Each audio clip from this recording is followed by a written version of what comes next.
to say something and address, imagine that the whole family is there and you aren't.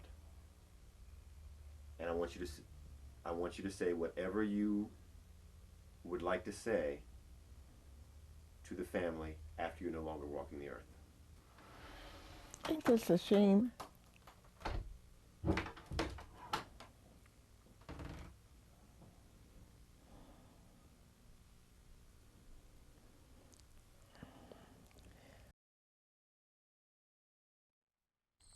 What'd you say? I don't know why you want grandmother's life story. You gonna put this on TV or family? This is just a family. Just a family bit. Nobody'd be interested in way back times. Oh, yeah? This used to be my home before 1925 and before I was married.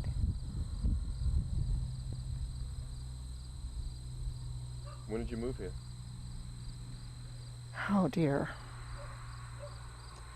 I was 7 years old. I can't remember the time. I was 7 years old when I moved here. And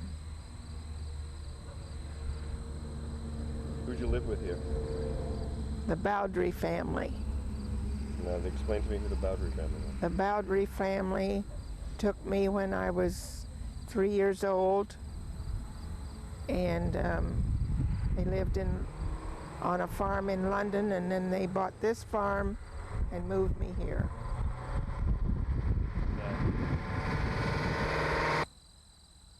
Now, how did you meet the Bowdry family?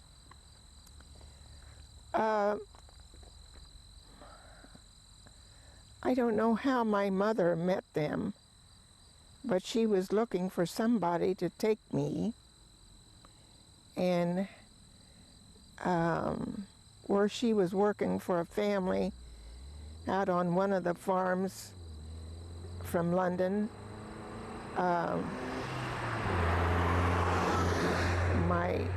the Bowdrys came over there or something, and they took me because she couldn't keep me anymore because she was working and she couldn't take care of a baby and work too.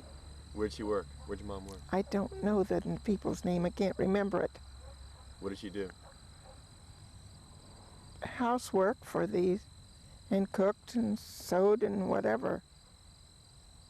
Do you have any early memories of your mom? Her name, what was her name? Bessie Adams at that time. Then she married a McNeil. But at the Adams, why, I never got to their place. I never got to my mother's until I was older, because she was work all the time and I didn't have a chance to be with her.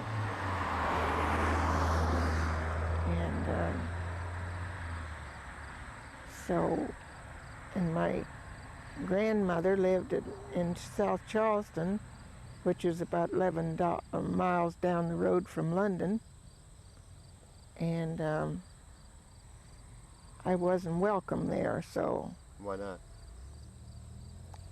I don't know. I was an illegitimate child and she didn't have time for me. What do you know? What do you know, if anything, about your father? I understand that his name was Pancake. Why was he called Pancake? Was that his real name? That was his real name. And I didn't know this until I was going to a Mechanicsburg school. And they call me Pancake. So I don't know. Do you ever know why they called you Pancake? Because of this father's name. That's what I understood. I don't know. You're getting too far, boy. Okay. Did you ever meet your father? No. Here's Thomas. No. So, That was clear out of question. will Why was that out of question? I don't know. That just in that day and time you didn't know, and you just didn't find out. I'm not too sure that that was my father, but he was a neighbor where my mother lived. Did your mother ever say anything about your father? No, she will not tell me nothing. What I got from other people. Is your mother still alive? Or? No, because I'm 88 years old. So that's enough. So tell me about the house. Tell me what you remember about the house. You can go ahead and point to it. If you Well, as I said, when I was coming, the upstairs left on that side was my bedroom. What's your name? Christina. Christina? How old are you? 8 going on 9. I mean 9 going on 10. Okay. What grade are you in? 4. And what grade were you when you moved here? Second, And your room was where? on the east side of the house. Right there? Yeah. Where's your room? Same place? Same place. It's your room now. Mm-hmm. Did you keep your room clean, Nana? Sure, I'd better. You keep your room clean? Not really. But I have to clean it up a little time. Like on Saturdays and Sundays I do. Oh, sure. Did you decorate your room at all, Nana, with anything? People didn't decorate their rooms then. You did well to have bedclothes on the bed. What do you decorate your room with now? Porcelain dolls and that's all. Mm-hmm. Any posters or any pictures? Well, this is a picture of a boy praying. Of who? Of a boy praying. Ah, okay. You have the room all by yourself? Mm-hmm. Nana, did you have the room all by yourself? Yeah? Come on, Stevie, come on now, we got to go. Now, when my foster father owned this farm, it was in 3 counties. All right, tell me about your foster father. We haven't talked about him. I don't know anything. Oh, my foster father. Foster father. You just Oh, wanted to yes, snap my at me. foster Snap father at me. was very, very good to me. So tell me about Mr. and Mrs. Bowden. Well, they had a son, and she always wanted a daughter and never had one, so that's why I happened along. And he was, I think 10 years older than I was. And That's the son? that's the son. Were you two And- good friends? Oh yes, we was raised up together. And he has a son in Mechanicsburg right now that lives in Mechanicsburg.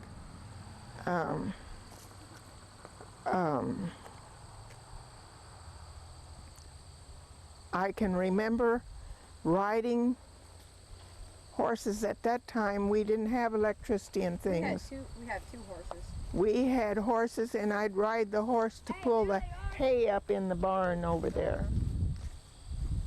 So, no, I don't know.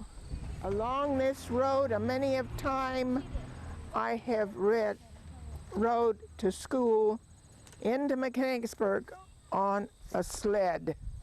A sled? A sled. Because we had wagon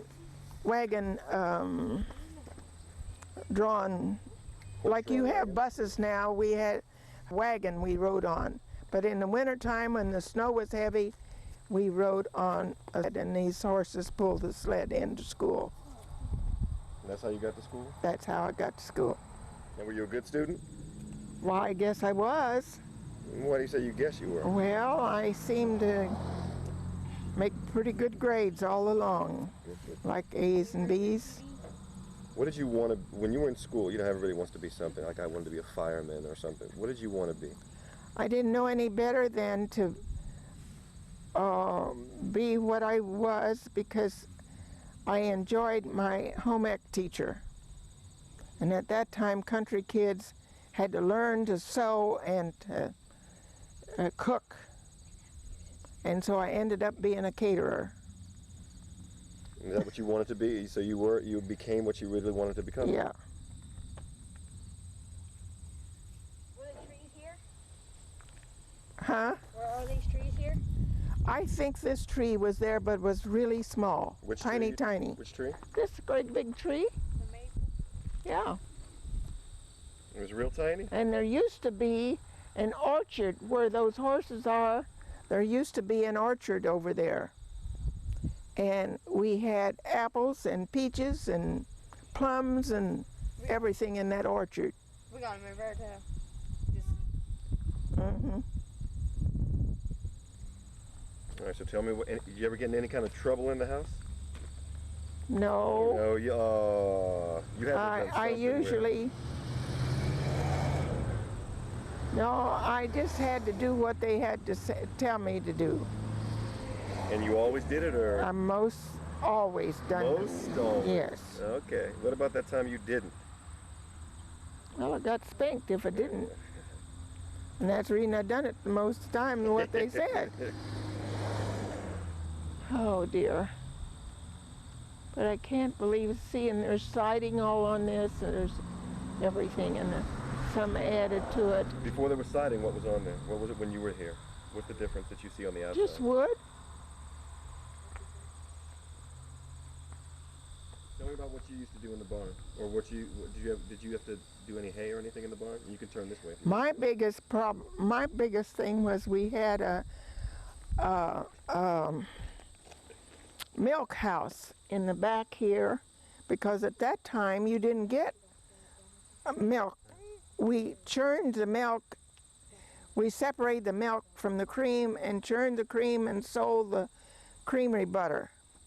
Oh, so was this a farm that you used to like sell cream and sell the plums that you talk in the orchard you talk about? Yeah.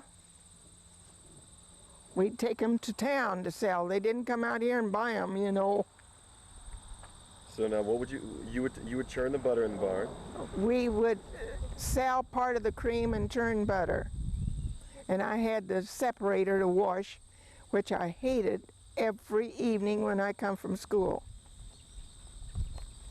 What were all your chores when you came from school? What did you have to do when you came home from school? Oh, wash that separator and our dishes after supper and whatever had to be done. Get my lessons and get to bed. Now see, we used to have a milk house, they called them. Right back there where our clothesline is, we had a milk house. And I'd have to come out there, and we had a cellar under that milk house, because they didn't have ice and refrigeration and stuff at that time. No refrigerator. No, we didn't. Right. You didn't have refrigeration. Refrigeration wasn't in until way late. You bought ice.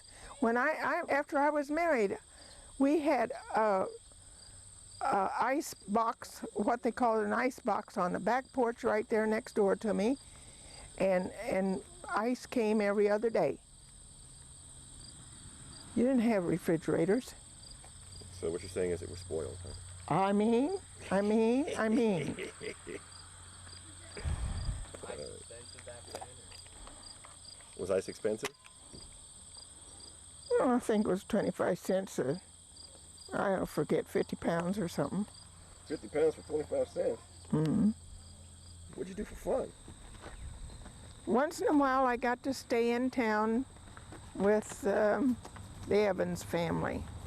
Who were the Evans family? The Evans family lived in Mechanicsburg, down on School Street. That's where I met my husband, because he lived next door, moved there next door.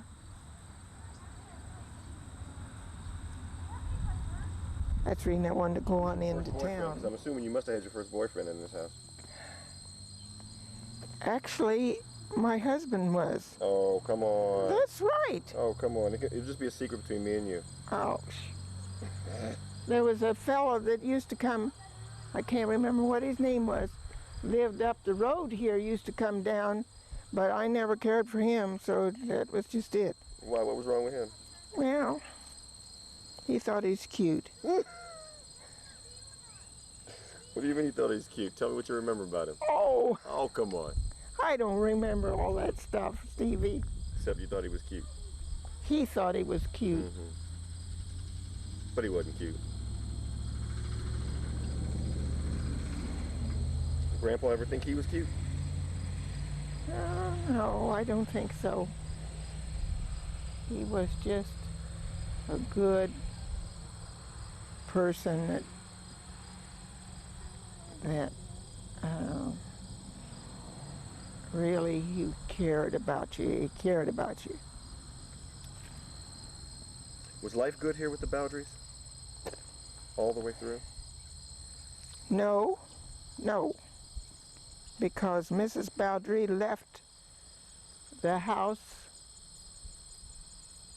and went to Springfield sometimes and would stay, and I would have to do the washing, and the washing would have to be done on board in a tub.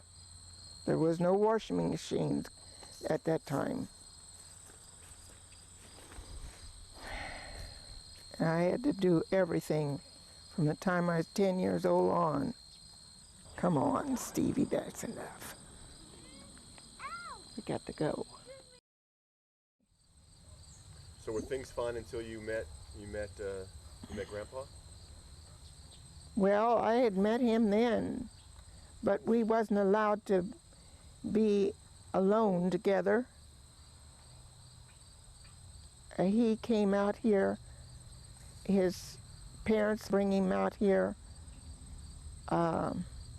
His father might bring him out here, and he'd walk back to Piqua, back to Mechanicsburg. Grandpa would come out here to visit you and then walk back? Oh, yep. Did the He Bowdries, had walked out here before, too, and walked back. did the Bowdries like Grandpa? Yeah. They sure did. If you remember, what did they think about him? What did they think of him? Well, they thought he was a pretty nice person. And see, my mother didn't pay that much attention to me until I was married. And she was happy, I think, that I got married. Well, let's talk, because we've talked about the Bowdries, because it seems like the Bowdries, you consider, kind of raised you in this house. Oh, they did. They did. What was your relationship like with your mother while you were with the Bowdries? Did you see her often? I'd usually see her in the summertime, maybe spend a week with her in the summertime, and that was it. And maybe we'd go to London for the fair, and I'd get to see her then, but I don't know. Do you wish you'd gotten to spend more time with her when you were growing up? I don't know. Her husband wasn't very nice to me. Tell me about her husband. Who's her Oh, I can't do that now, Stevie. That's out. No. No, I ain't going to answer those questions. Don't tell me all the details. Just tell me a little bit about him. He's part of the family history. Well, she soon finally had to let him go. Well, how long were they married for? I won't ask you specifics. Oh, I guess about 5 years, 6 years. I don't remember. But he didn't like you that much. He liked me well enough to want to molest me, and I had to jump up and run.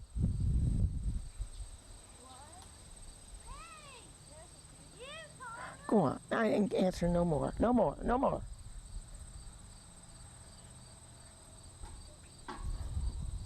That's enough.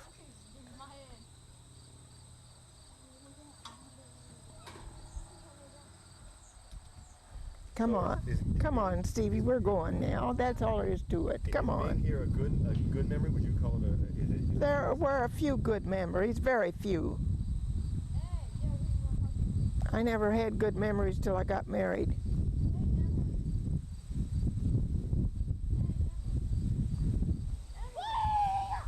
No.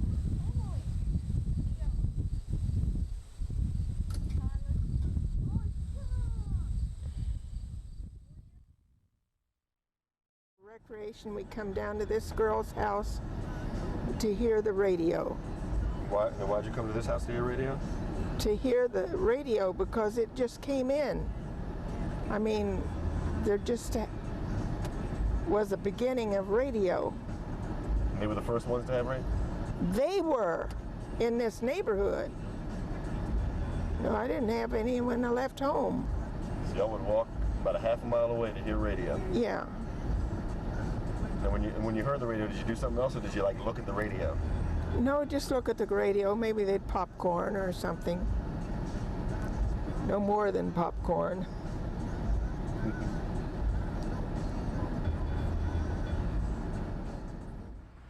But this here is your first church. Where the place where your first church was? The first church in Mechanicsburg. We went to church in London. I was baptized in the London church. The Evanses lived here also, and I was always comfortable with that family, and to be around them, and they all was at this church. Our biggest recreation was the churches, because we found recreation. We'd go to Sunday school conventions. They always had something for the young people to do. We didn't have radio, we didn't have television, anything like that to entertain us.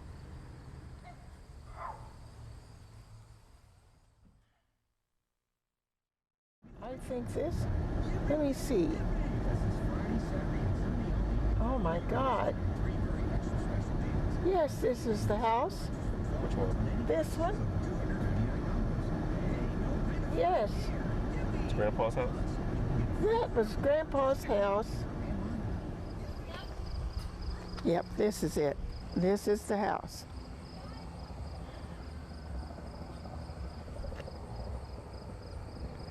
Come on.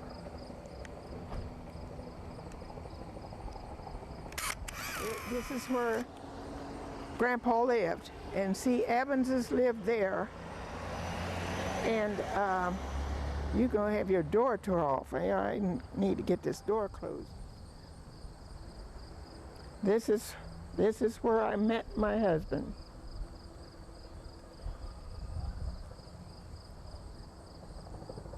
And all because I was coming to the Evanses' house over here. Yeah, the Clemens family owned this at that time. Yeah, Because Mrs. Phillips, yeah, Miss told Phillips. Norma- yeah, Yeah, Phillips lived across the street. yeah.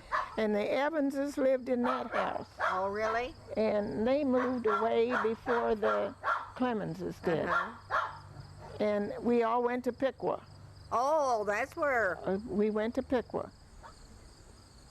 Now tell me how you met. Now, here comes the big part. How'd you meet Grandpa? I was staying with the Evans family for the weekend that lived next door. And the Clemenses moved in from out here in country someplace. And he was the young man that they brought in. He was their, well, he was Mr. Clemens' father and his stepmother. If you can remember the earliest memory you have of seeing him or of meeting him, just take a second to think about the first time you met the man. I just thought he was a bad little boy. Why did you think Emerson was a bad little boy? 'Cause he was mischievous. For example, what would he do? Oh, I don't know. He and the Evans boys didn't get along sometimes, but then I come to find out he was better than any of them. Come Why did you on. think he must have done something to make you think he was mischievous? Oh, I can't remember all the things. He used to throw rocks and everything else, just He- like an ordinary boy, I Threw guess. rocks. Yes. Now, how old were you when you met him? I don't know. I was in the 6th grade. I don't remember the ages. Okay, how old was he then? Well, he was 4 years older than me, so I don't know. I can't remember ages. Now, how long after you met him did you get to know him and did you start going together? Oh, about 2 years, 3 years. We didn't actually just go together. We just would meet and sit on the porch or sit over here on Miss Evans's thing and talk to one another. But everybody else was around. What kind of things did you talk about? Do you remember any of them? Oh, no. Yeah, sure. We didn't have that much to talk about. Really. Only something happened at school or the ball game or something like that. Emerson play sports? Yeah, Where did he play? he played basketball. And I played basketball my junior year up here. You played basketball for the school? Yeah. You pretty good? Oh, I thought I was. And how was Grandpa? Well, I don't know, because he had to quit school. He quit school because he had to go to work and give all his money to his parents. What grade was he in when he quit school? 8th. Did he want to quit school when he quit school? Yeah, he wanted money of his own. He wanted some money. He'd rather work, which he was sorry later. Okay, so tell me, how did he ask you out? Well, Okay, we so- usually, we never got to go out together. We'd go, Describe to me the we- process of your relationship. we would get to go to the lawn fetes, and his parents would get us in the car and go, and he couldn't even sit in the car while we was at the lawn fete together by ourselves. Why not? Because their parents wouldn't allow it. Did you think that was right that they wouldn't allow it? No, that's why we got married earlier, I think. It's because we couldn't just sit there and look at one another. Come on, Stevie. Let's go. Hold on. We can't go yet. We still got to talk about Grandpa. Oh, come on, that's enough. His mother was Lucy Ford, but he actually didn't know that was his mother until we were married, and he had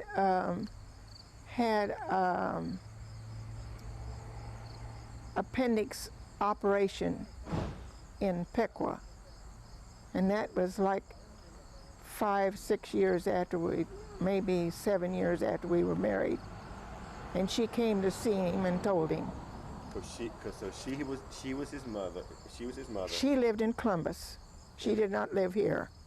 And what was his father's name?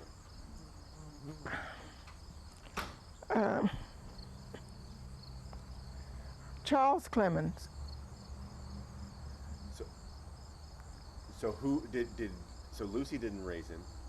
Who actually raised him? His stepmother. Charles Clemens. Charles Clemens married a woman which would have been his stepmother. He knew that Charles Clemens was his father, but he never knew who his mother was. What was his childhood like that you remember him telling you? What did he do? We talked about him playing. Well, in the first place, Charles Clemens was married to Lucy's sister, Lucy Clemens' sister, and she died. And then he married, oh, can't think of her name, this Miss Clemens, and they moved here. Grandpa a happy kid? Was he a big fat kid? Was he skinny? No, little bitty skinny thing. No. So what did you like about him? Everything. What? Be specific. Well, I didn't have too nice a life, and he didn't either. Why wasn't So we were good for each other. What about his life wasn't so nice? Just the actual thing that he had to, until he got married, he had to hand over his paycheck, all but about $5, to his parents, to his father and stepmother. We had exactly $16 between us when we went to Piqua. And that was a week after we got married. Tell you. And he knew as long as they even come to Piqua and would ask me for money because he was making $12 a week. What was his father doing? Was his father working? Oh, he had a pool room down here and had big time pool room and gambling and stuff. So my great grandfather on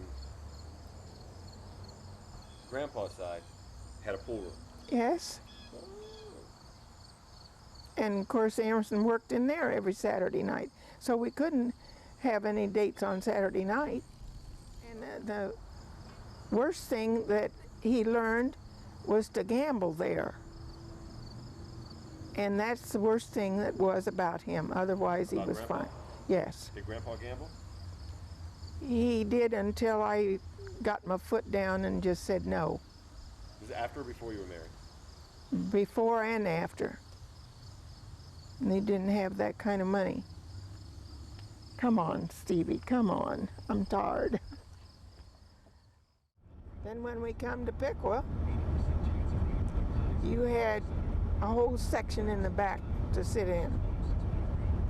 But soon after that, NAACP changed that. And Grandpa and I was one of them that went all over.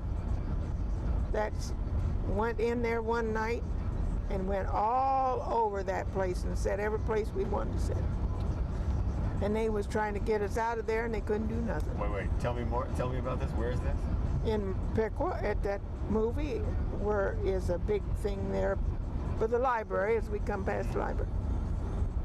There was some point in time where you could only sit in the back of the theater? A back section, right-hand section of the theater. How'd you feel when you were sitting in the back of different places and sitting in the back of the theater? Oh, it didn't matter to me, Didn't matter? because some of those Negroes made so much noise that I would get embarrassed anyhow. In the movie theater? Yes. You mean even back in those days? Yes. Folks made more noise? And you see, in those days, it wasn't speaking. The movie had sentences. So, The movie was silent. so folks would make up their own lines. No, there was lines at the bottom of the picture, what they were saying. But folks would make their own noise. Yes.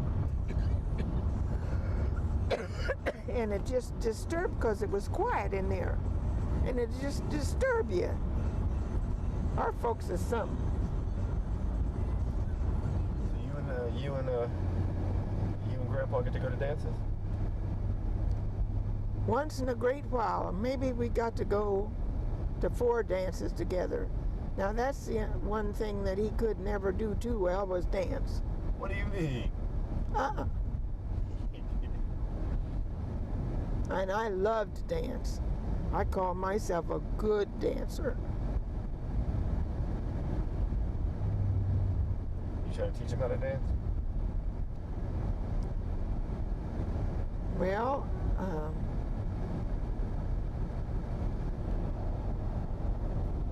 I just learned. Kids, we used to gather there at a place there in Mechanicsburg, some kind of hall, and they'd play music and dance.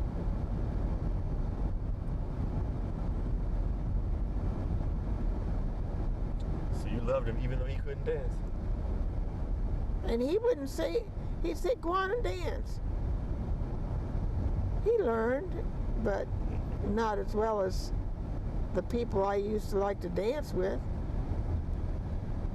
Even after we were married, we'd go to dances all the time at home if there was enough money to pay to go. A lot of times there wasn't enough for us to go on.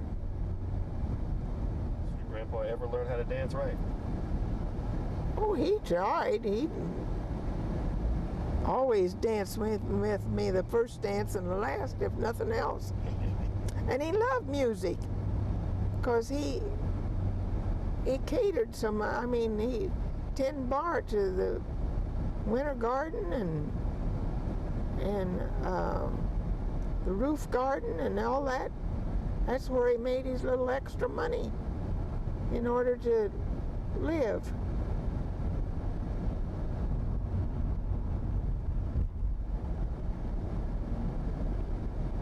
And I'd get jealous because he'd be out among people and I'm sitting there with 3 babies. When he was bartending? Yeah.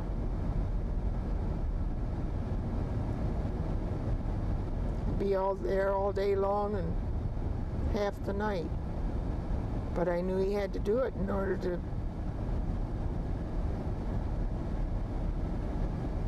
help us to live and buy a few clothes.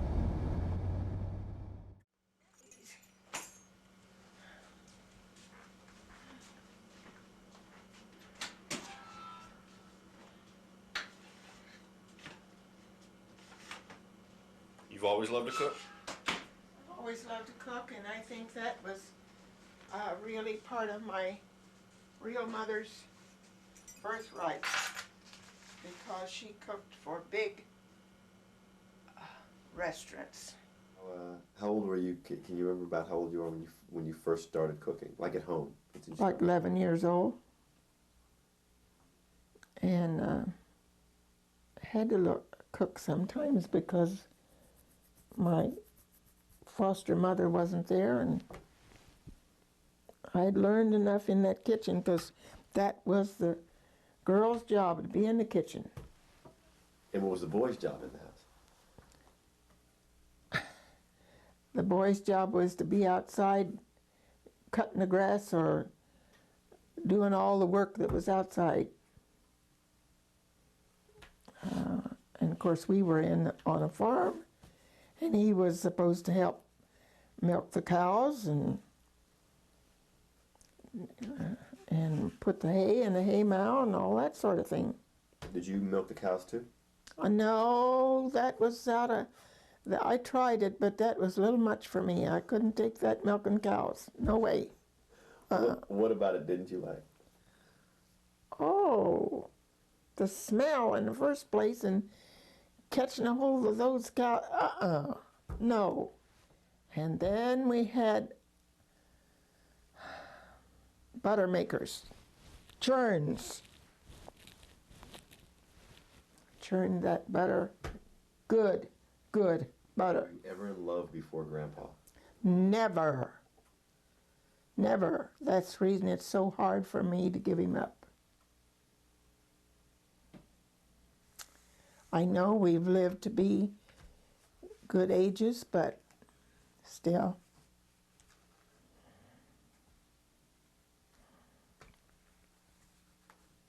You and Emerson's parents get along well?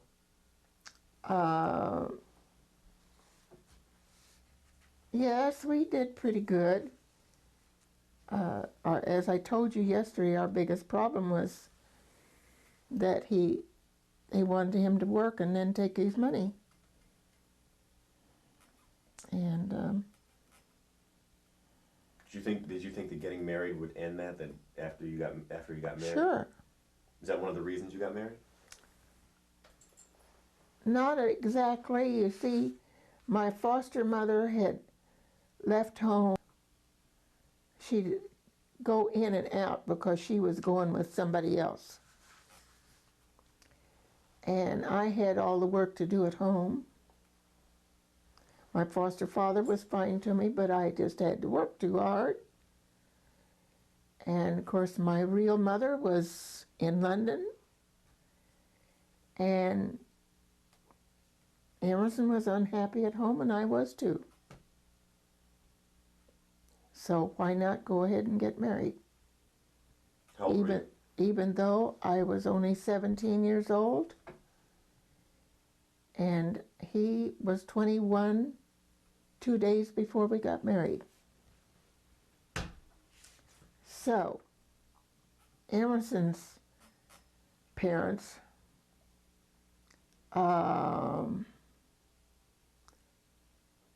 didn't seem to think that I was good enough for him. And then again, on one of my aunts thought he wasn't good enough for me. But that happens in all families.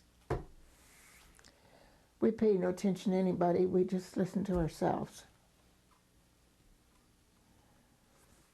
And I think really, my mother was really, when he went to my mother's house and asked for me, she hesitated not 1 minute.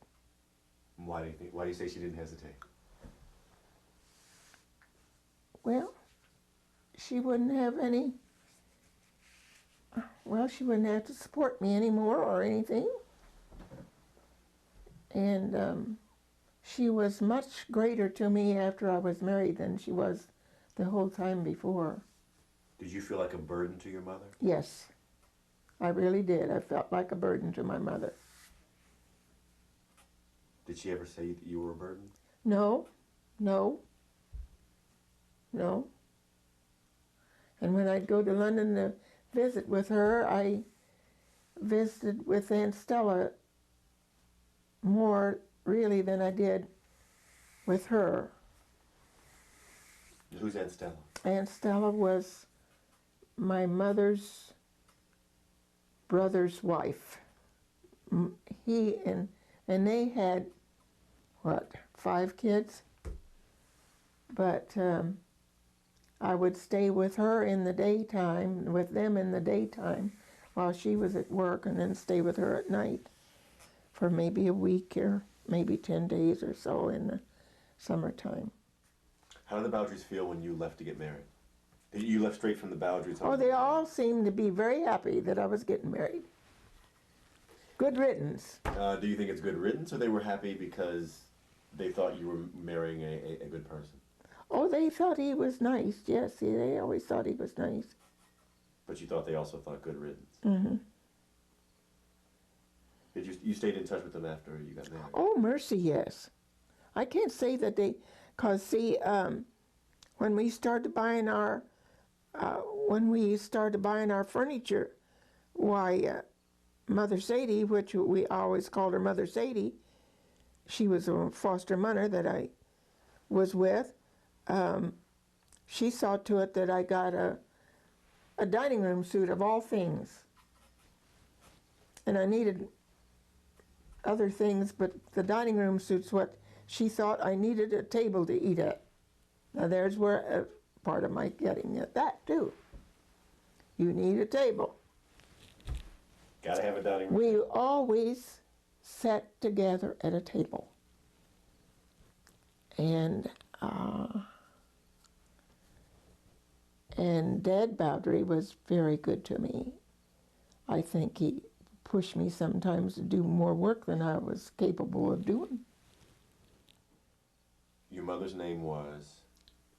Bessie Adams McNeil. McNeil was her married name. Did she have any sisters or brothers? Oh my. There were 13 children. 13 of them. I can't even begin to name them all. See, my mother's name was Adams because she was illegitimate. The rest of them was all Whitelows. The other 12 was Whitelows. And so your mother Bessie shared the same mother with the Whitelows? Yes. But a different father than Mr. Whitelow? Oh yes.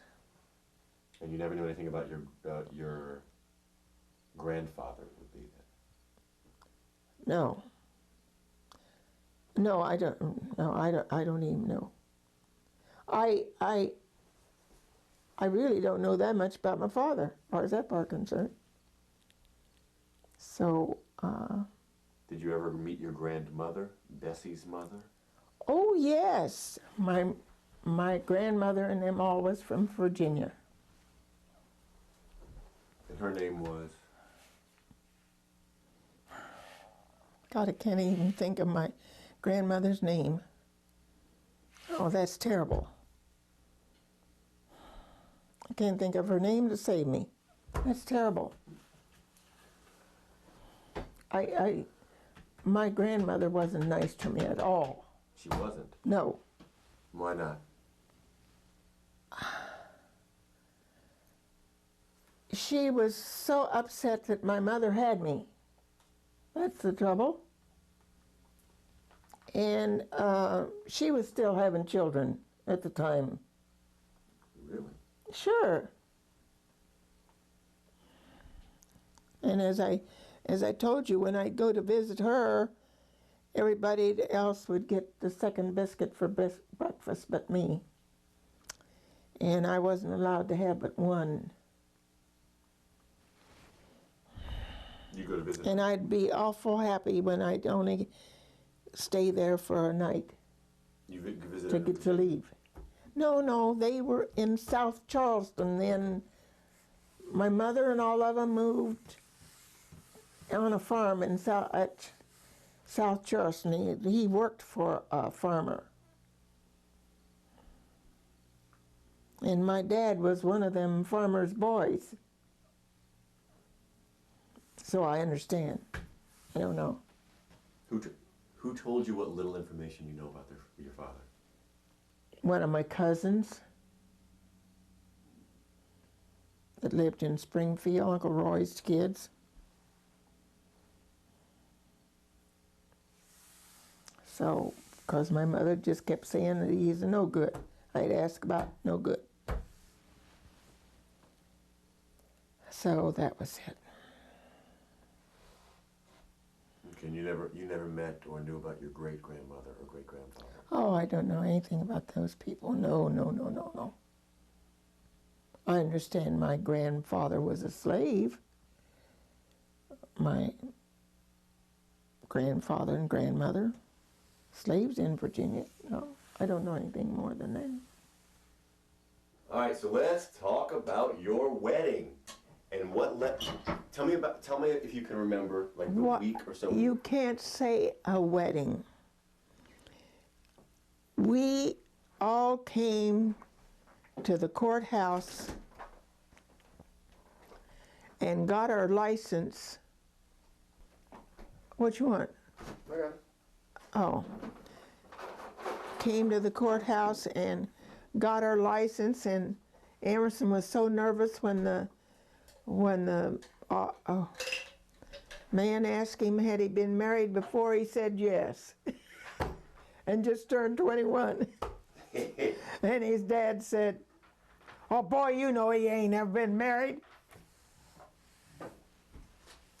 I still have my little short white flouncy wedding dress. I still have it. We came on back to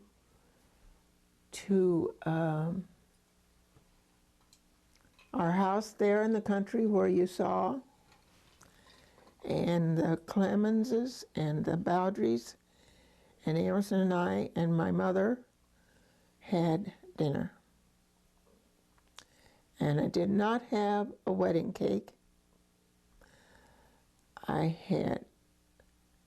We had raspberry pie, which my Emerson really loved. Did you cook the pie? No. No, we had raspberry pie because it was time for raspberries at the time. And that was the day. I stayed all night at home that night. And then the Clemenses came out after us the next day. And we went into their house. And that weekend then we went to Cleveland, big time Cleveland. We went to Cleveland for Saturday and Sunday. But Mr. and Mrs. Clemens was with us. And we stayed at, I forget what relative's place up there. Come back, and Emerson didn't have a job because they closed the place where he worked. So Martha and Scott was here in Piqua, who had been married just 2 days before we were. Martha was Emerson's first cousin, almost a sister, because she'd been living part-time where he lived. And so they lived here, and so we came on to Piqua a week after we got married, 2 weeks after we got married. And rented a room at Miss Margaret Rogers' house, as I said, with a slant roof. Emerson would bump his head to get out of bed because the roof was so close to the top of her bed. Paid $2.50 a week for a room, and he got a job at the foundry in Troy where Scott worked.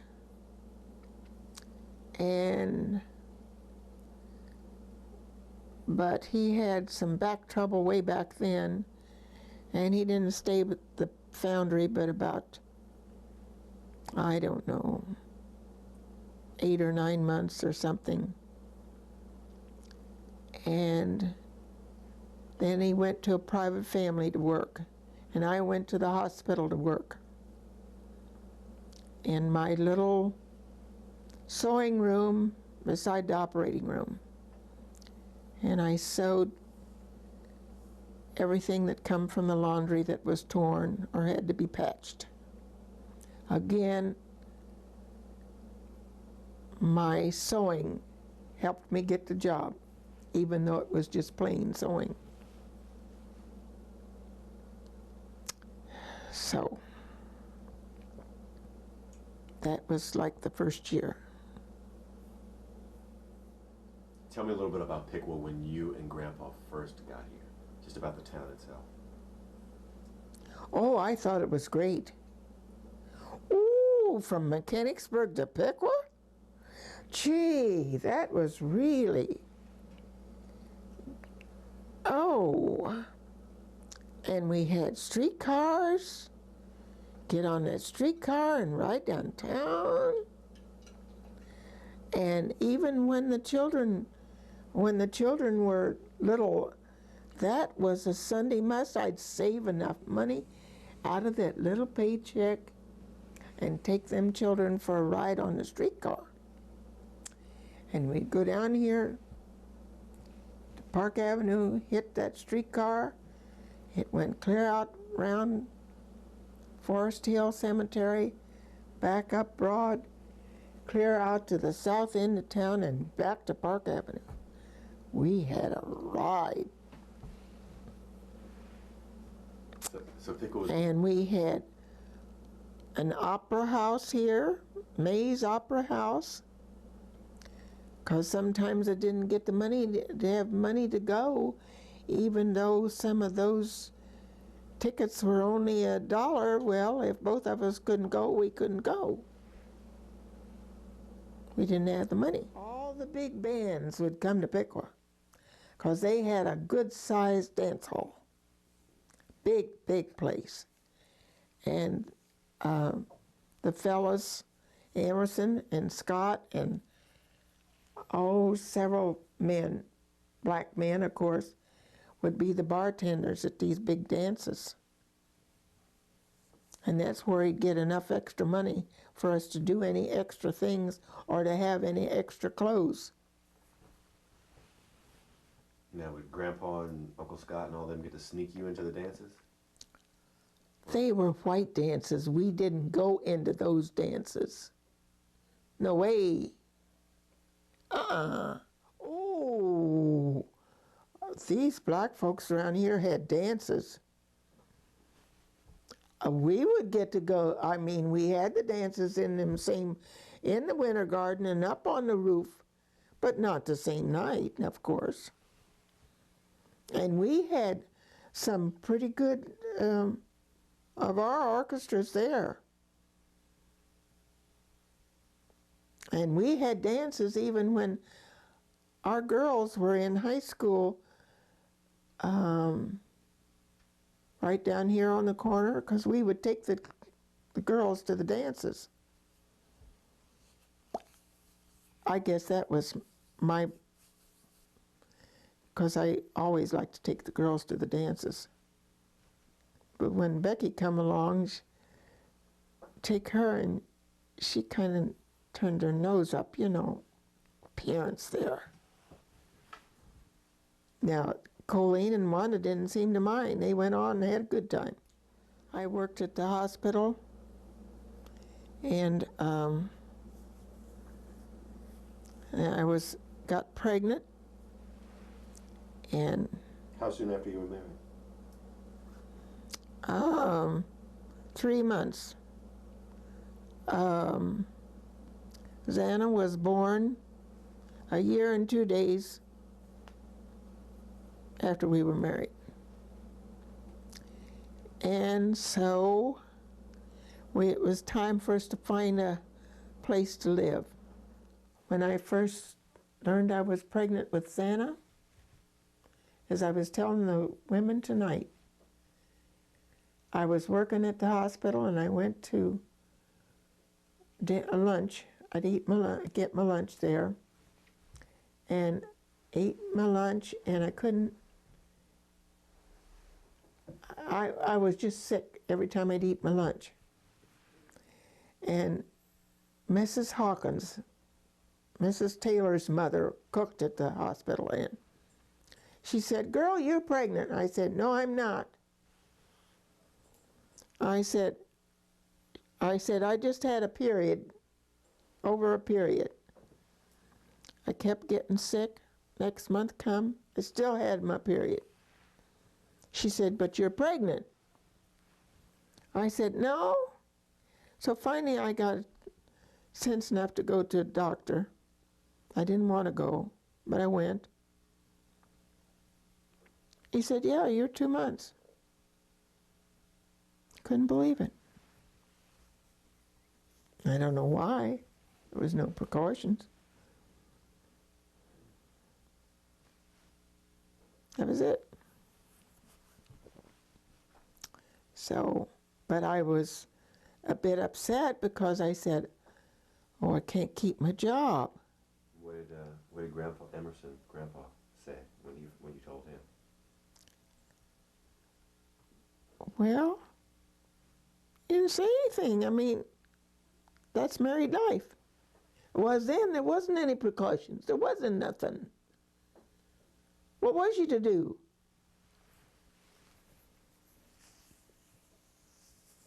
Were you happy? Was it something you wanted? Were children something you wanted? I had hoped that it would come later. Oh yes, I always wanted children, but I had hoped it would be later. Tell me about the birth of Xana.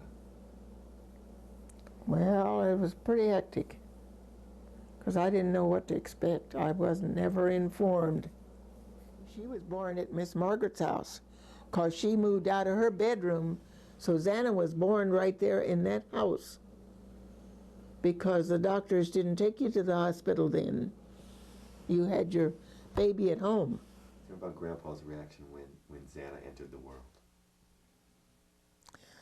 Oh, he was scared. He didn't know what to do. He'd never known anything about childbirth or anything. But he hugged me and hugged me and hugged me. And that time he said, "Oh, honey, we got a little girl." And he was really happy about that. Was he there when she was born? Oh, absolutely, right by my side. It was at home. There was nothing else. The doctor had you holding on to your husband's hand. Where'd the name Xana come from? That's what I meant to ask.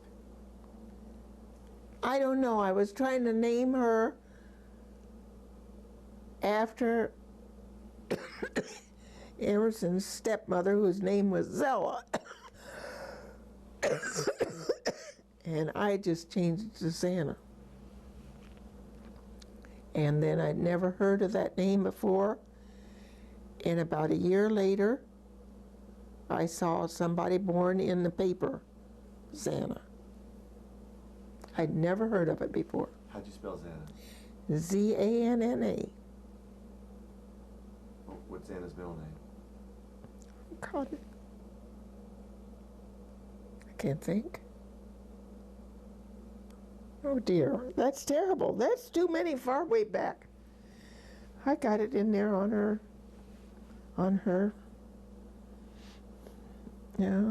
obituary. All of it's in there. She was slow. Why can't I think of the name of it? But she couldn't learn. I mean, she didn't talk until she's 4 or 5 years old. And it was all because I had had my periods and I was pregnant. Tell me about her early life. When did you know there was something different about her? Oh, I knew it soon she was a little baby. How'd you know? Because we could hardly feed her. She didn't know how to nurse, that sort of thing. And they sent us to St. Elizabeth's in Dayton to take her down there for treatments that it didn't help. But she was so loving. Oh, she was so loving. She'd just hug you and hang on to you. And I always felt, though, that I put a little too much responsibility on Xana, on Wanda, because, see, even though Wanda was 13 months later than Xana, come here 13 months later, Wanda would always just love Xana. She would hang on to her and would look after her. And I feel that maybe I put too much responsibility on Wanda, because I'd be in the kitchen or doing something else, and she would have to take care of her, you know. How old was Wanda when that happened? Oh, like 3 years old, 4 years old. And Xana was just a year older. But she wasn't responsible for the things she done. And still, she used to hang on to Wanda just like I don't know what. She didn't want Wanda to get out of her sight.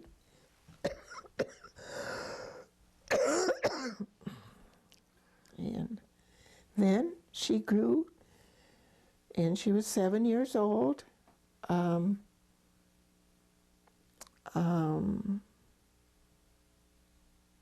And Kate came here from Pittsburgh, and she was a big woman at the time, but she had tuberculosis. And she hung on to that child all the time and transported that tuberculosis to that child. And of course, we didn't know it. We knew she coughed, but she was a big woman.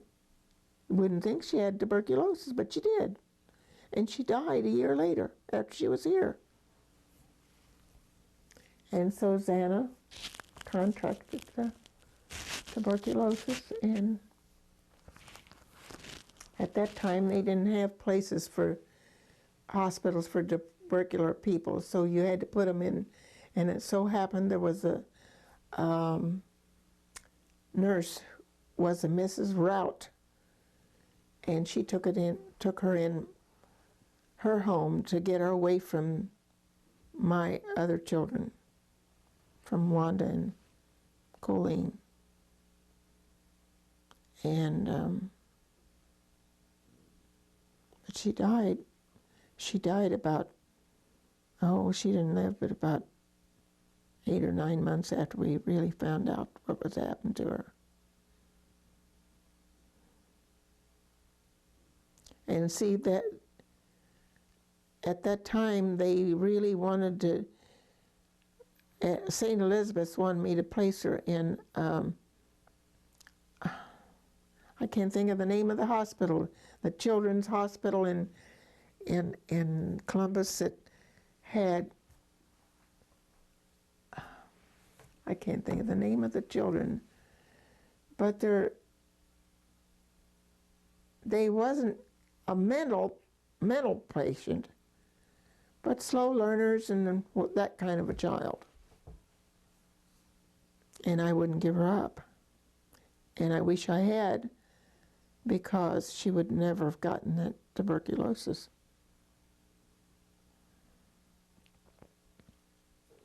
And so then Wanda come along, and she was the biggest bright baby. Smart as a whip from the day she was born. Telling you.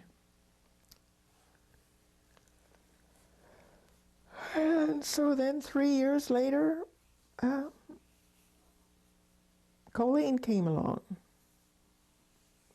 7 years later, Becky came along. No boys. The only thing that hurt me so bad, when Becky was born, Emerson says, "Another girl."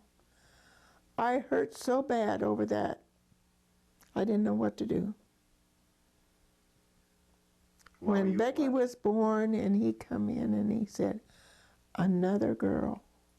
Why did you feel bad about that? Because I thought it was my fault that it, but when I come to find out later, girls are really more of men's genes than they are the woman's. And I didn't realize, I didn't know that then. And I just felt bad because I didn't seem to produce any boys for him.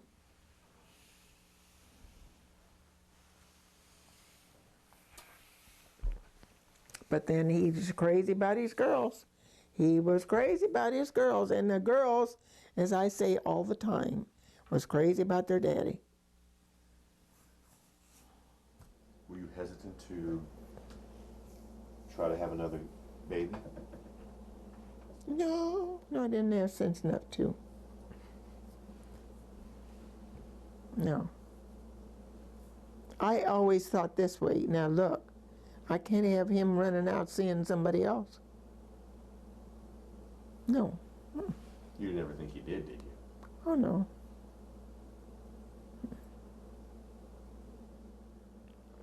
Then Wanda Jean comes along. Where'd you get the name? Aunt Mark kind of went along with that. Where'd the name Wanda come from? Aunt Mark just liked Wanda, as I said. There's no relative or nothing. And well, she was a good child. And she'd tell on every child that come along, though.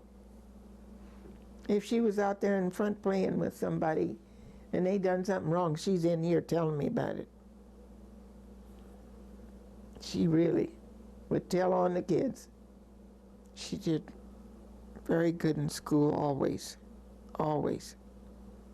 From the time she was in the first grade, and I'll never forget, I had driven a car with Emerson in it, and I had driven the car even when he was driving a truck for where he worked for when we got married.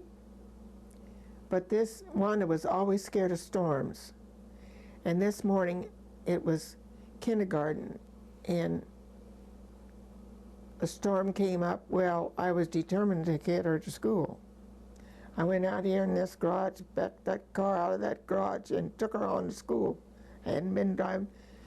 No such thing as driver's license then, anyhow. Went on to school. When Emerson came home from work, the car was sitting out here in the front. He said, "How'd that car get out there?" I said, "I took Wanda to school." Been driving it ever since. And see, at time that that Colleen was born, that was 3 years later. Why, she was born over here in this house. I wouldn't go to the hospital because there was a fellow working up there that he was transporting people from the operating room and from the birth rooms back to, and I didn't want any parts of him. I didn't want him to even push a cart that I was on, so I had the child at home. Why not? What didn't you like about it? Well, he was from Mechanicsburg, and I knew he was an ornery, low-down something, and I didn't want to be bothered. Didn't want him near me. Wouldn't do it. So I had her right over here in this front bedroom over there. Over in the house next door? Yeah, right next door. Yeah, right. And that was bad because the doctor come and sit there and slept until she was almost born, and he come in, never washed his hands nor nothing, and I had child bed fever, what they called it then. My temperature went up to 105. Thought they was going to lose me. And so there we was with 3 children over there in that little bitty house right here.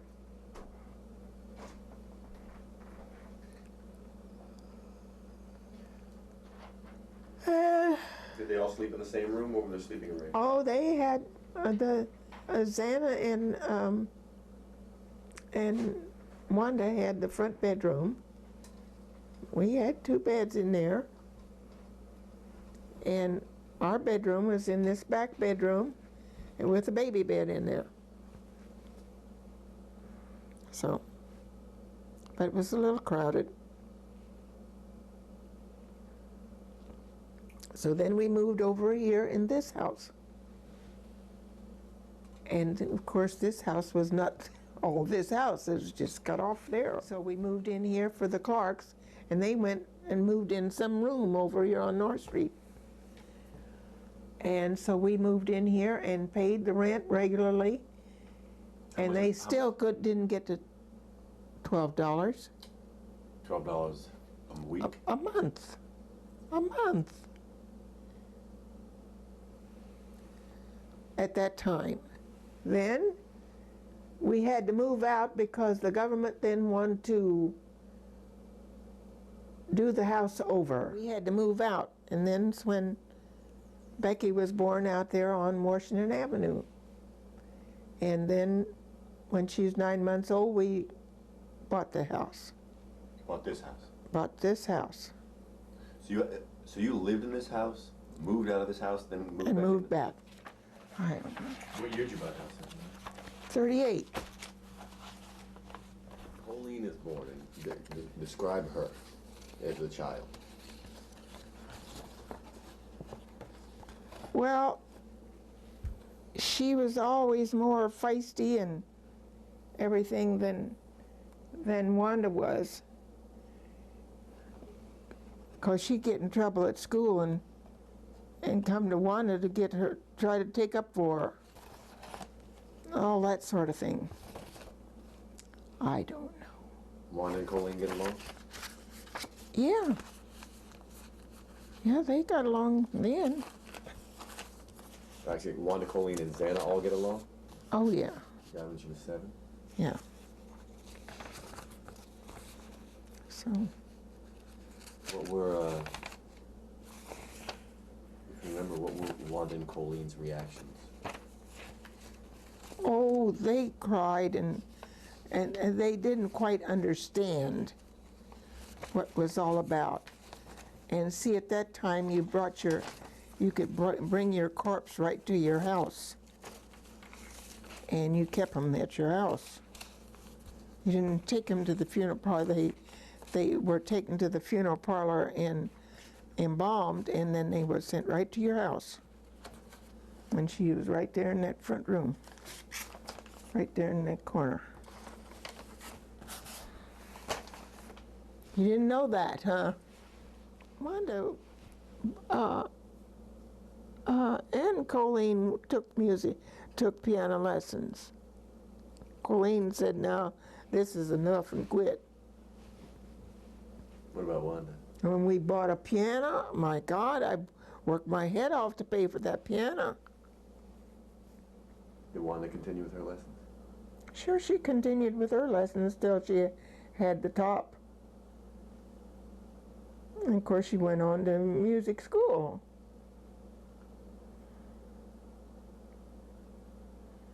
And see, even when they started going to school, with his extra work and my sewing and it was started catering and all that sort of stuff, all went on to college. And if it hadn't been for Aunt Lucy, them staying at Aunt Lucy's, we couldn't have done it. And Wanda couldn't work. Colleen worked the whole time she went to college. Why couldn't Wanda work? Because she had to take too many instruments and practice. No, I'm sorry, where was Grandpa working around the time that Wanda? He's working at the Elks. Full-time job? Yeah. What did he do?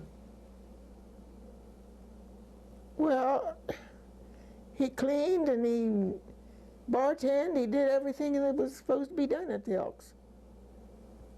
And just like I said last night, before Becky was born, seemed to be our hardest time.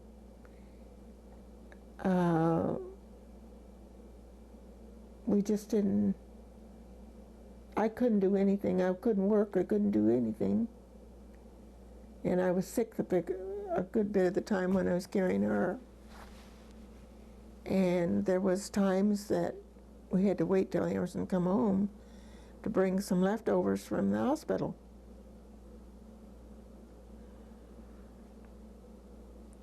But that was it. That was depression, depression, depression in the 30s. Really depression. And as I said, we had to borrow $50, and that's when we started getting good credit. Borrowed $50 for the kids to go to, Wanda and Colleen to go to Pittsburgh with my mother for Christmas, and I always regretted that. Why? Because I like to die that Christmas Day. Why? Send my kids away from me on Christmas? What was wrong with my head? But and the only thing I had for them anyhow was skates.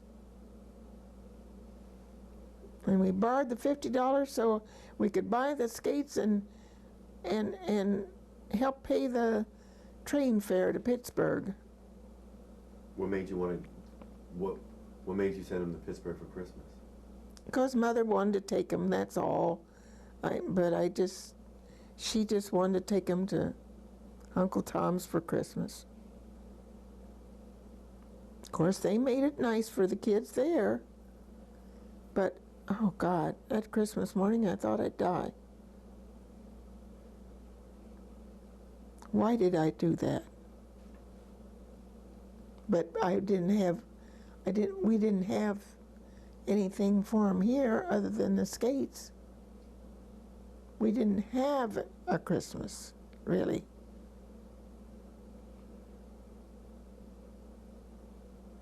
So. Why is Christmas so important to you now? It seems to be one of the most important times of the year. I just always think it's a family thing. Always have. When I was little, I didn't have Christmases. And to Emerson and I, he didn't either. And to Emerson and I, Christmas is the biggest day of the year. Describe some Christmases that you can remember at the Boundaries. Well, we got oranges. Only time we ever get oranges. And candy. And I do remember getting a doll once in a while. I'll never forget, I got a doll when I was little. I kept that doll, I don't know how many years. And finally, I put it in a shoebox. It was that small.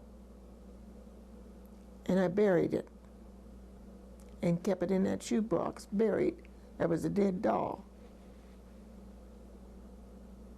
How did you determine the doll was dead? I don't know. I don't know. I just thought I'd had it long enough for it to be dead.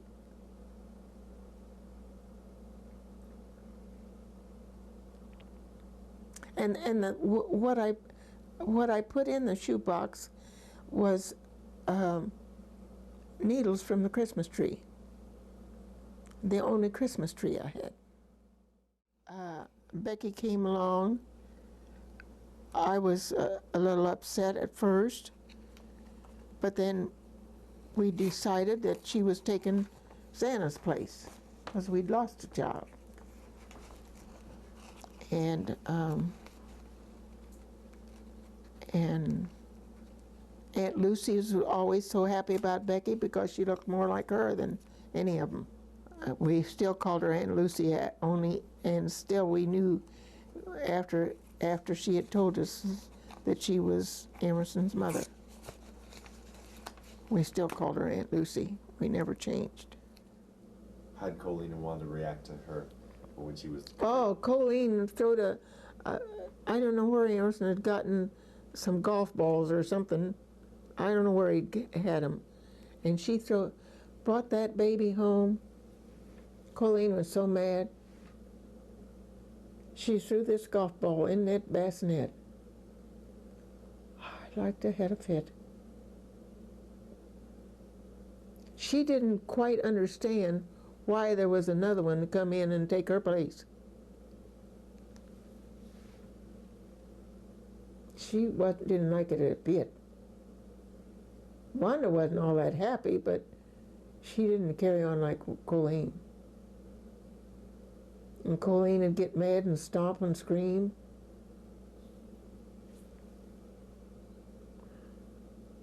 I don't know.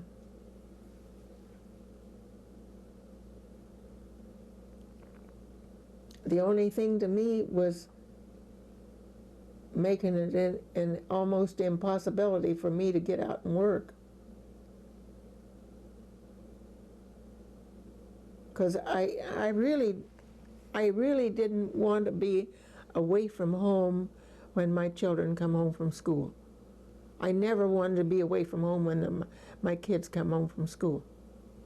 I wanted to be here, get their dinner. They were the ones that was important. And from the day one, when those children were born, we are going to educate these children somehow, because we weren't educated. They had to have an education. That was the main thing. We both went along together with that. You had to work too hard, you had to do without too many things, without an education. I wanted them to be in everything that could be in the high school. Sometimes it cost a lot of money. Did you have to encourage them to be in things? Or did they Oh, no, they was already, always. And you see, because Wanda was so smart, Colleen said she wanted to beat her, as far as that part concerned, so she graduated when she's 16. She's going to be determined she was going to beat Wanda, even though Wanda got all them A's and very few B's. But Colleen was going to beat her, so she showed her she could finish school in 3 years. And she did. And see, then that made us have 2 in college, 2 years. By that time, we were doing much better because Emerson was working at the Elks, and he was working at the country club. And I was even to go to all these dances and would take care of the coats, you know, get money for that. We done everything to get a little money so that kids could go to school that was our priority. Describe what you remember about when Wanda graduated from college, the day Wanda graduated from college.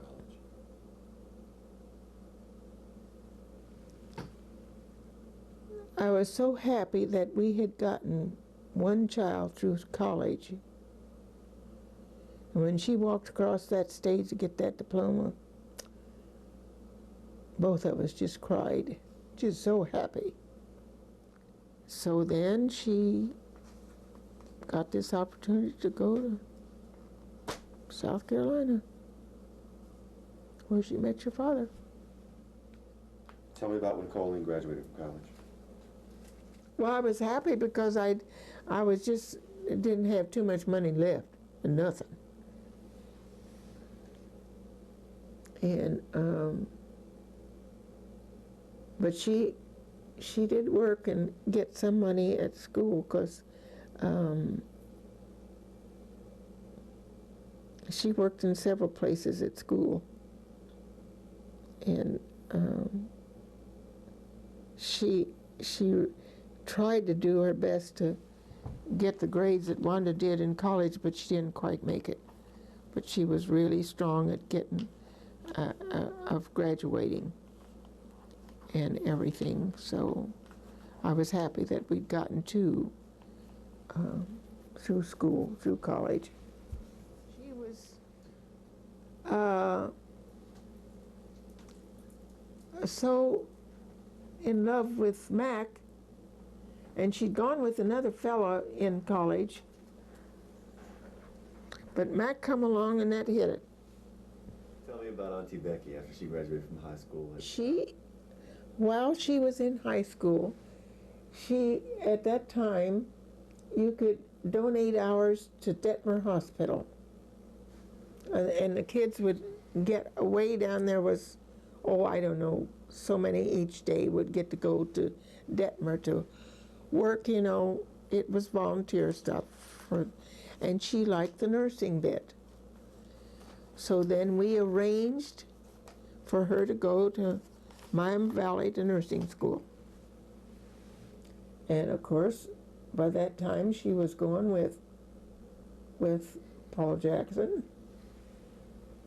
And of course he came here and we had the nerve to leave and let that boy drive our car out to the country club to the party, the graduation party.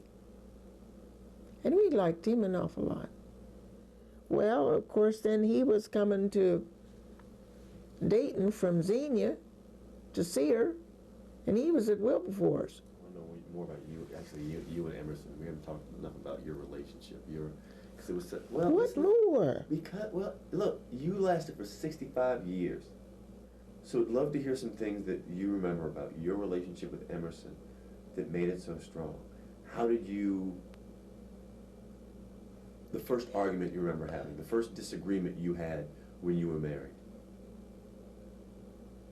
The disagreement was about him not taking care of the bills. He didn't,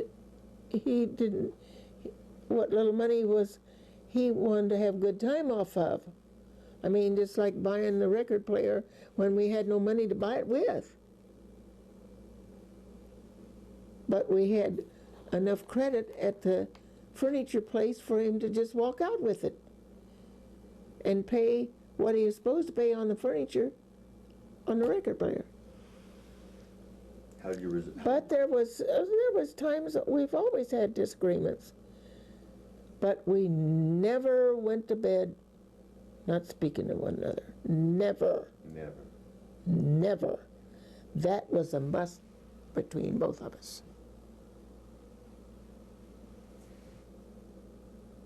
Very seldom that we had an argument that within an hour we couldn't get it straightened out. He never once had to come out and sleep on the sofa or me sleep on the sofa or nothing like that, ever. No.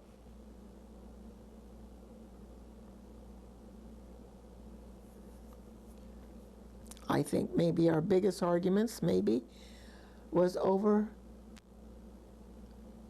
the one time was we had grocery bill at Thompson's Grocery, and his cigarettes bill was larger than my grocery bill. I said, no more cigarettes on no grocery bill. I meant that thing. How long did he smoke for? He gave up smoking 15 years before he died. But he had smoked since he was 14 years old. And he was smoking like 2 and 3 packs a day. But I was only trying to save his life. That's the main thing I was worried about. What kind of parents would you say you and Emerson were? Well, I'm hoping to think that we was pretty good parents. What do you think? Real good parents. What kind of parents do you think you were? I think I was, because I gave up not going to work because I was determined to be here for them, even though it was hard. But to me, for as little as you made at that time, it didn't pay you to go out and leave your kids to somebody else. It didn't pay you. No, you raised up 3 daughters, and we talked about how you raised them, disciplinarian. Like the way they turned out? Yeah. Yes. I was happy as long as they was happy.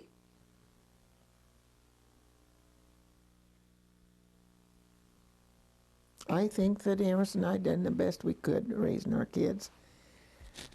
I felt terribly bad when Paul was killed. That upset me to no end. And the hardest day I ever had in my life is when Becky walked out that door, that back door there, on her own with 3 little children. That was the hardest day of my life. I just didn't see how in the world she could make it with 3 children. And of course, we owned the house down here that they lived in. We bought that house for them so they could have some place to live. And she was in there, and of course she got her Social Security, but that was a hard day. She said, I'm going to make it, Mother. So she went on, because I wanted her to just give up and stay with us with 3 children. But that was the roughest day I had in my life, when she went out that door.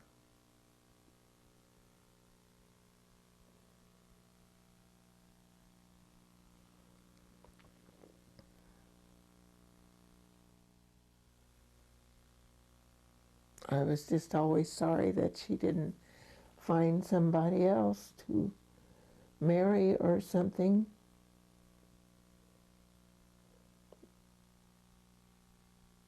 But she didn't want anybody else bossing her children, she said.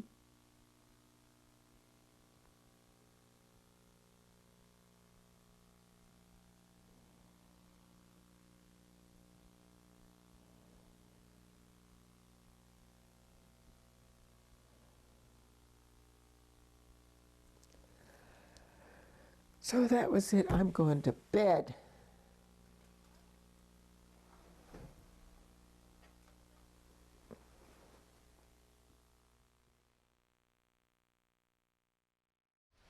Okay, describe the day when Kim was born, your first grandchild.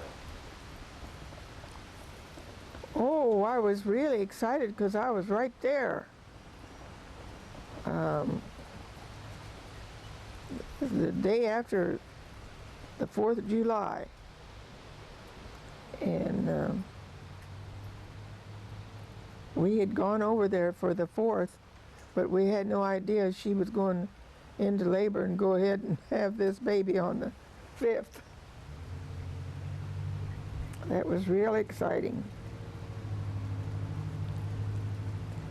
And of course then Emerson came on home and I stayed. So pretty soon Skip come along. Were you here when Skip was born? Skip was born in Columbus. Were you, okay, were you there? I was there, absolutely there, sure. That was the first grandson.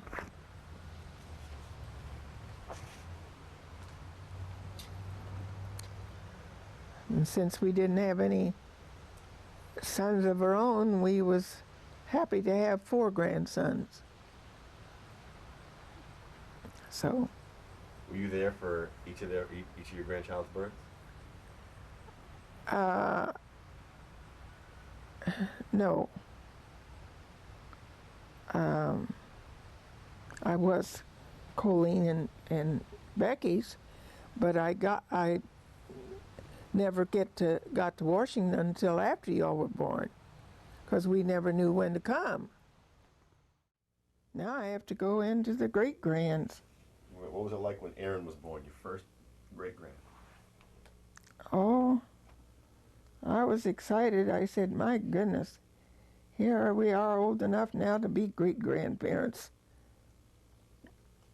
And, of course, I wasn't there by no means. Becky went. And, of course, then there was Ashley and Kyle.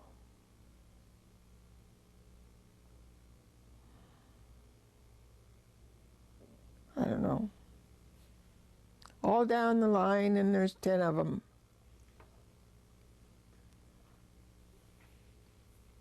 And I have all their pictures and their parents' pictures, and the front room is loaded with family pictures. Really. Have you always been a picture person? I mean, family seems to be very, very important. That's right. That's right. That's all I have. It probably comes from when Amos and I both were children. Just seemed like family wasn't that much important to them. And family is more important to us. And I don't know. I'm just happy when everybody graduates and everything else.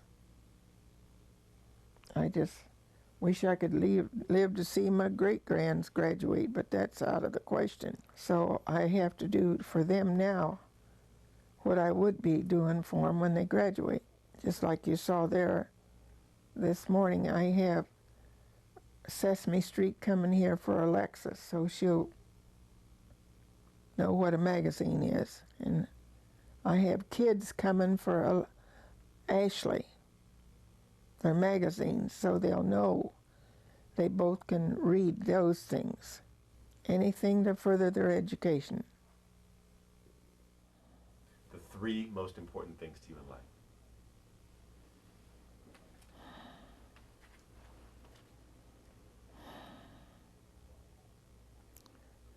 Well, my husband, number 1, and he was really important, and to raise my children successfully, and hopefully for all my grandchildren to get education also. And it's important for me to try to keep my home and land as we have always kept it. Everything just so. What are you most proud of that you've done? What can you look back and say, you and Emerson, we did the right thing and it turned out right?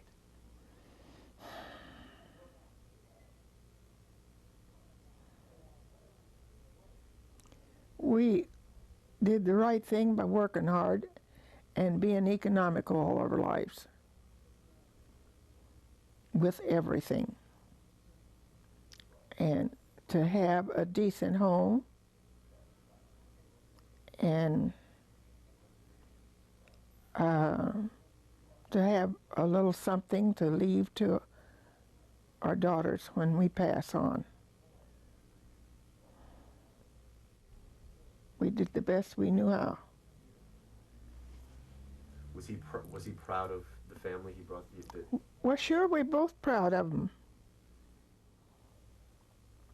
Not counting your family, not counting your land and houses, the thing that's most important to you, just the thing that's most important to you. These 2 rings on my finger. Tell me about those 2 rings.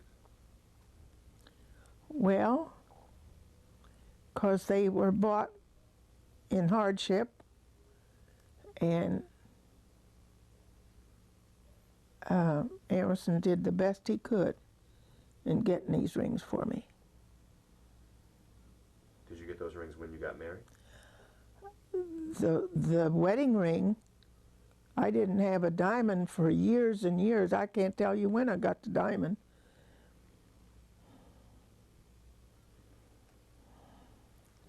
Did Emerson got the diamond? Oh, of course.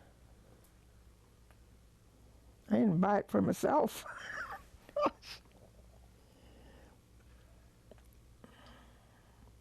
Did he feel like he had to get you a diamond because you're supposed to get a diamond ring, even though you are? No, the only thing that disappointed me, he didn't give it to me on an anniversary. He gave it to me for Mother's Day. Tell me about And it. I thought I would crack up. A diamond for Mother's Day.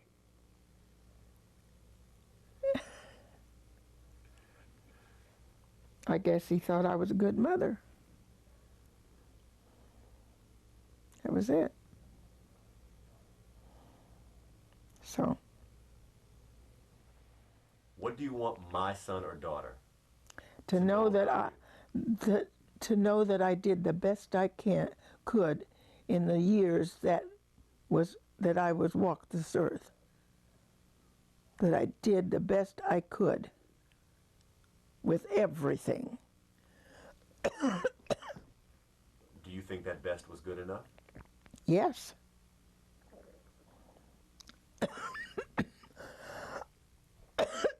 When you don't know any better and do the best you can, that it has to be good enough. What do you want them to know about Grandpa? The same. Give me a little bit more. The same. He did the best he knew how. He didn't have an education. That's why both of us, I said all along, as soon as them children was born, we tried our best to say, this child's got to have an education, because neither one of us had one. And we successfully did it. You happy?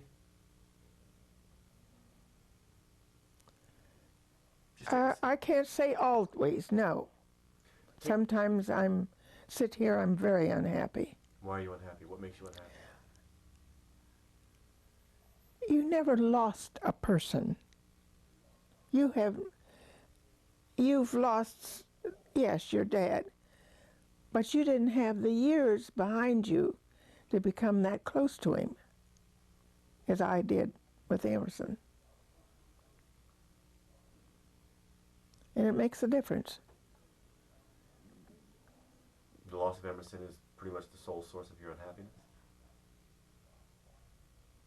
Yes. Yeah, describe the picture layout in the living room. What goes where? Well, the graduation, grandchildren's pictures running up the stairs. Those who had weddings are on the mantle. The great-grandchildren's is over there on the stand. And the family pictures is on this stand. Those who have families. Only thing Wanda's is over there with the flower That's the only place I had for a big picture left.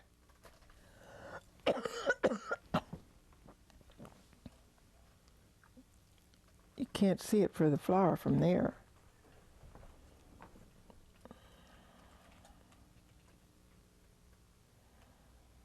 These are all of Becky's grandchildren are there. I've got to get to my people.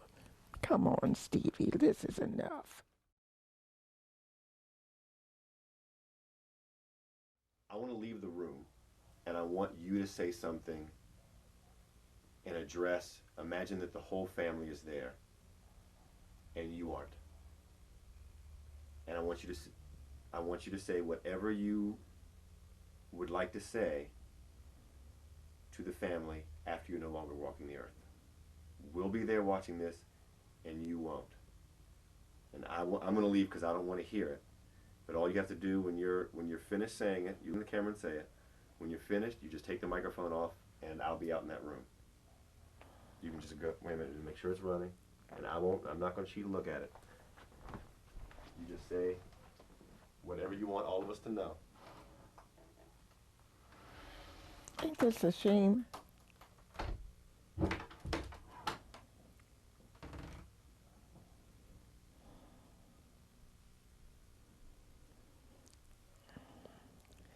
I would like for all of you children to keep being a family and be peaceful with one another and stay a Clemens family.